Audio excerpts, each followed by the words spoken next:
Bonjour et bienvenue dans cette nouvelle vidéo. Je suis Laura du blog Astronomie Pratique et aujourd'hui nous allons voir comment trouver la galaxie d'Andromède.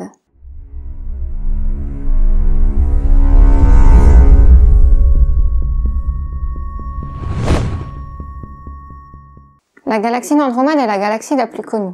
Enfin, après la nôtre, la Voie lactée évidemment. Elle est l'un des objets du ciel profond les plus observés au télescope.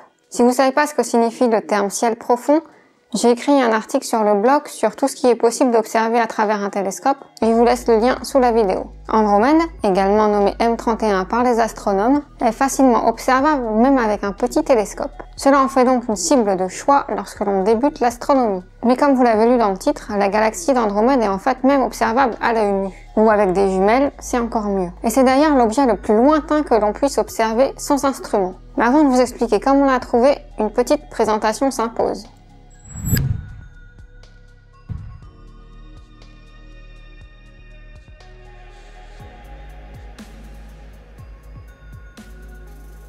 Commençons par un petit rappel de ce qu'est une galaxie. Une galaxie est un ensemble d'étoiles, de poussière et de gaz, avec un trou noir supermassif en son centre dans la plupart des cas. La nôtre porte donc le joli nom de Voie lactée. Elles sont réparties en 4 grands types. En fonction de leur apparence, il peut s'agir de galaxies spirales, elliptiques, lenticulaires ou encore irrégulières. La Voie lactée et Andromède sont classées dans la catégorie spirale. Cela signifie qu'elles sont composées d'un noyau sphérique et d'une structure en forme de, vous l'avez deviné, spirale. Mais alors que veut dire barré? Tout simplement que les bras de la spirale émergent d'une bande d'étoiles traversant son centre et non du centre de la galaxie directement. Ces autres noms, M31 ou NGC 224, correspondent à des numéros dans des catalogues. Le M pour le catalogue de Messier et NGC pour le nouveau catalogue général de nébuleuses et d'amas d'étoiles. Andromède se situe à 2,5 millions d'années-lumière de nous. Sachant qu'une année-lumière correspond à 9000 milliards de kilomètres, je vous laisse faire le calcul. Et même si cette distance est gigantesque, la galaxie d'Andromède est en fait l'une des plus proches de nous, et la plus près dans la catégorie spirale. Sa magnitude apparente est de 3,4. Ce qui vous fait une belle jambe si vous ne savez pas ce que ça signifie. En fait, la magnitude, ça correspond à la luminosité d'un astre. Et l'adjectif apparente, c'est pour préciser que c'est la luminosité que nous on perçoit, pas la réelle luminosité de l'objet. Donc étant donné que nous ne voyons pas le même ciel étoilé dans l'hémisphère nord que dans l'hémisphère sud, nous n'avons pas accès aux mêmes objets célestes. La galaxie d'Andromède, par exemple, est visible que dans l'hémisphère nord. Et elle se trouve plus particulièrement dans la constellation éponyme. Son diamètre apparent, c'est-à-dire la taille qu'elle occupe dans le ciel, est de 3,8 degrés. Si ça ne vous dit pas grand chose, sachez que cela correspond à environ 6 fois la pleine lune. Donc oui, si on pouvait la voir à l'œil nu comme elle est réellement, le spectacle serait magnifique. Mais elle est malheureusement beaucoup trop loin pour que nos yeux puissent capter toute sa lumière. Nous verrons ce que nous pouvons concrètement observer juste après. Une étude menée entre 2006 et 2014 nous a montré que nous avions tort sur l'idée que l'on se faisait de la formation d'Andromède. Étant donné ses similitudes avec notre galaxie, les scientifiques pensaient qu'elles avaient à peu près les mêmes propriétés et donc la même histoire. Mais l'étude a montré qu'ils se trompaient. L'âge, la répartition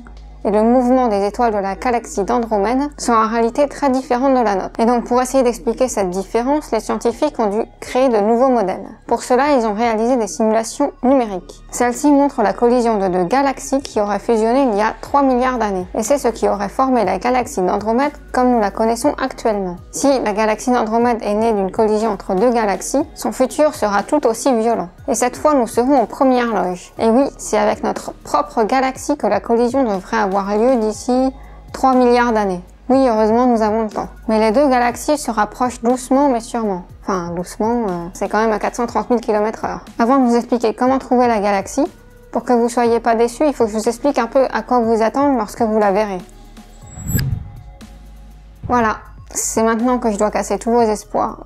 J'imagine que vous avez les photos de la galaxie en tête, et je suis au regret de vous dire que ce n'est pas ce que vous verrez. Alors, que pourrez-vous concrètement observer? La réponse est simple. Une tache floue. Ça fait moins rêver, je sais. Mais vous ne devriez pas être déçus. Rappelez-vous de la distance à laquelle elle se situe.